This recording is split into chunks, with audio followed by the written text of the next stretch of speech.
All right. What's up? What's up? It's good to be back. It's real good to be back, to be recording. Something that was on my mind that I wanted to talk about was trans people being in the Army who are now faced with being kicked out simply because they are transgender. So me personally, I served 8 years in the Army. And so I don't know if I said trans people being kicked out of the Army, but this is something that was on my mind to talk about. Trans people were getting kicked out the military in general. My heart goes out to all of the trans people who are being kicked out or forced out of the military at this time.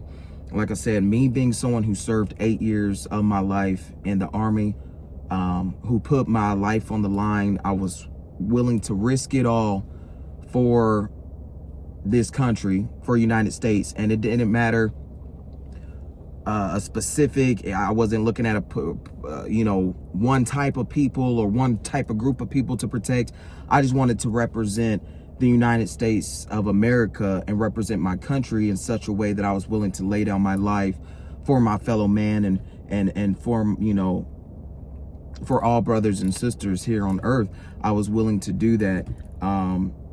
It's something that has, joining the military has been within my family. It's been generation to generation to generation. And I felt a strong calling towards it, whenever I was 18 years old. I felt a calling towards it, and so I joined.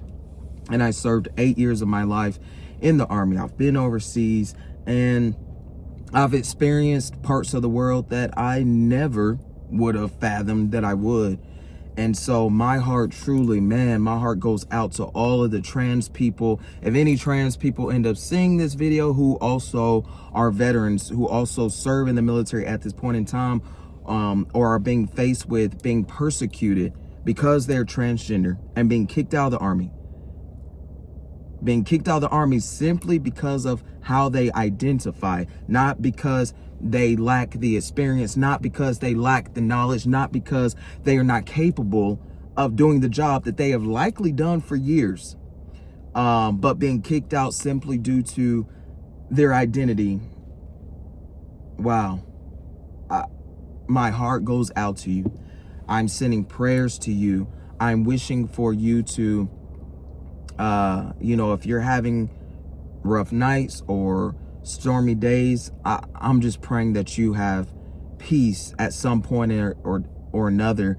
Peace come over your mind and your heart, because I think it's terrible what's being done to our transgender soldiers, airmen, anyone who is in the military, like I said, that is trans and being kicked out, being persecuted simply because of their identity. Man, that's cold. That's cold-blooded. And it made me think about some things. How could, in the military, it's less than 1% of people. Less than 1% of Americans even join the military. Let's just get that straight. Less than 1% of Americans choose to sign the dotted line and risk it all for the country as a whole. Less than 1%. And also, less than 1%, and we could, if somebody wants to find the actual numbers, be my guest. But less than 1% also are transgender. So I think it's messed up how, once again, here the government is picking on two of the minority groups. Out of all Americans, they're picking on two of the minority groups. One, service members, veterans. They're picking on a minority group, and then they're picking on transgender people. Picking on transgender people and saying, well, if you're in this minority group and this one, you need to get out. You need to get out. I think that is so messed up. That is so petty. That is so small-minded. That is so closed-minded. I mean, you can only imagine how many transgender people have served in the military who have put their lives on the line, who have sacrificed time with their families, sacrificed themselves, their actual lives, sacrificed to put it on the line to be able to represent the country and fight for the country, fight for what, whatever we're fighting for at the time. There's been many wars, right?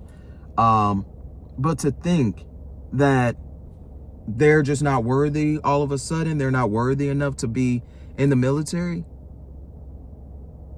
These lawmakers and these politicians, it's just crazy to think, how many of them have actually served? How many of them have actually signed the dotted line? And I know there have been some. I'm not saying that none of them have, but look at the ones who are in positions right now. How many of them? How many of those lawmakers, how many of them have actually put their lives on the line and said, I'm going to serve this country?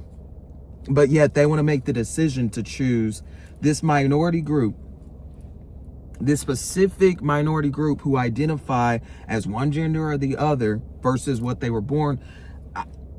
They're going to decide they don't deserve to, they don't have what it takes to be in the military.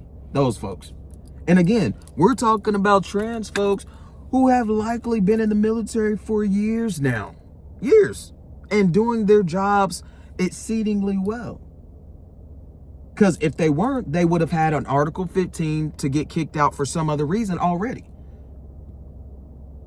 And there's people out there who will say, oh, being trans, that's a mental illness and this. No, it's not. You having such a closed, a short-circuited mind where you can't fathom that being somebody that was born into one gender but completely does not identify with it, does not relate to it at all, and they decide to join the military. You can't fathom that that's a possibility, that someone could be like that and decide to serve their country, decide to risk their lives. It's like, that's the real mental illness. Someone who just can't fathom it. Your mind, you just cannot, your circuits are just so, they can't compute it. That's the mental illness right there, if you ask me. Like, let's just be real. Because I know me personally, I went through my time in the military just fine. Just fine. I served my time overseas just fine. I brought honor to not only my family, but my country just fine. Nobody had anything to say then. And so, again, I think that is so crazy, but this is all meant to happen this way.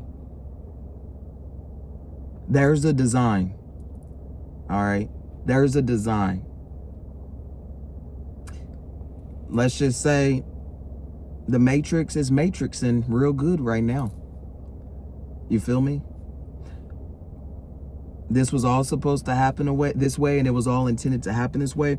But I am going to keep putting positive energy and positive vibes in the atmosphere for every single transgender person who is in the military.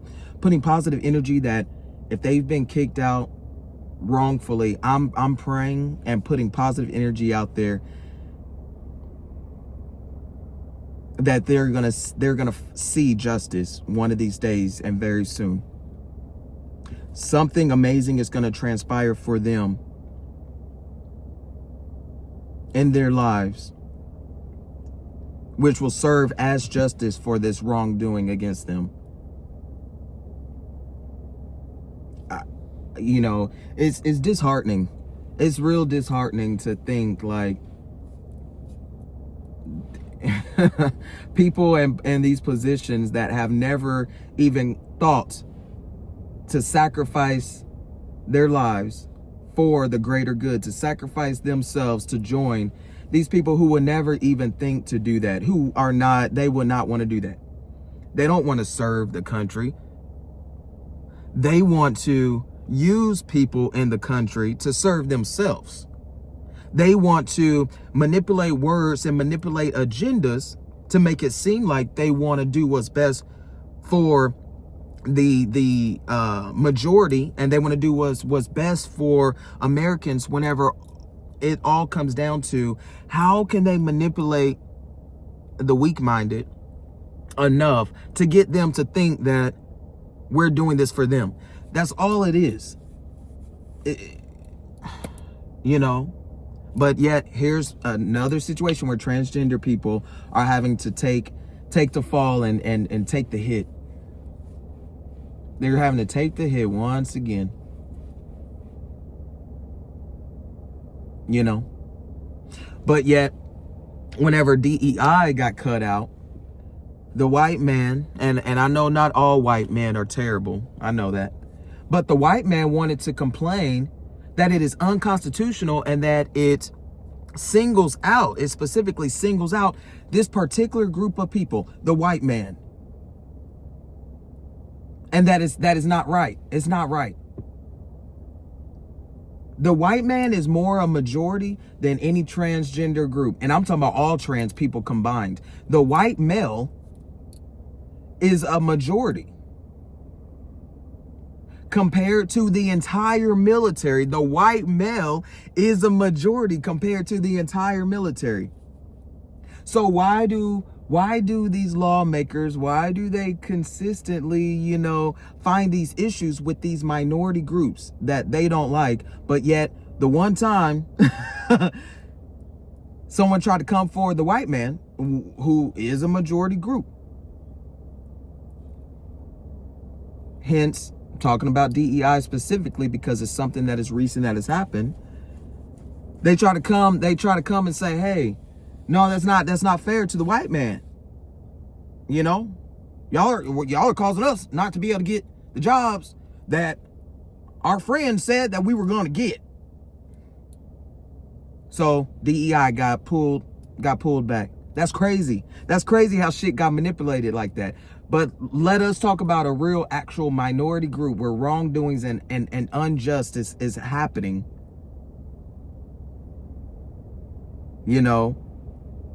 Where things that are completely unfair are happening, and they want to say, no, that's constitutional and that needs to happen, and that's right. It's just ass backwards. It's just ass backwards. So yeah, those are my thoughts on that. I'll probably have more thoughts or more videos. Who knows? I don't know what I'll talk about whenever I talk about it. I just know when it's on my mind, I'm going to speak on it. But yeah, to all my trans brothers and sisters out there, keep your head up. Please keep your head up. Know that I'm thinking about you. I love you. I'm sending you positive vibes, all the love out there. I hope that you receive it. There's so many people who support you, trans brothers and sisters who are veterans, who are in the military. Keep your head up. Keep believing in God, because these wrongdoings and these things that are not just, there's no justification behind it. This is not God's doing at all. I guarantee you that. And who is this creeping up slowly next to me? That's crazy. That's crazy how people be doing stuff right at the moment to try to distract you. But long story short, keep your head up, all right? I love you. Much love. God bless. All right. Later. Yeah.